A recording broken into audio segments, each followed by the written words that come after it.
Bismillah. Donc là, on va parler de la rhinoplastie du jour. Là, on a une jeune femme qui présente une bosse osseuse et cartilagineuse.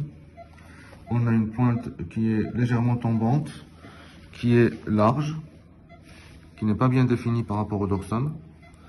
On a un nez qui est large en haut. Alors, le but de l'intervention va être, en même temps, de remonter et d'affiner la pointe, donc de retirer la bosse cartilagineuse, et puis de enlever la bosse osseuse, au fait de faire disparaître la bosse osseuse. Là, on va faire une nouvelle technique qui s'appelle la technique, c'est une technique de préservation bien sûr, puisqu'on pourra préserver les structures, et c'est ce qu'on appelle la technique du spare roof. Alors le spare roof, ça veut dire qu'en réalité, cette partie haute du cartilage, on va l'enlever de l'intérieur. La même chose pour la partie osseuse, on va l'enlever de l'intérieur. Ça veut dire que la partie extérieure va baisser, on n'aura plus de bosse osseuse et cartilagineuse. Puis surtout, on aura conservé les structures superficielles et qu'on n'aura aucune irrégularité, aucune déformation, aucune aspérité. Et on va avoir un résultat qui sera complètement naturel, Inch'Allah.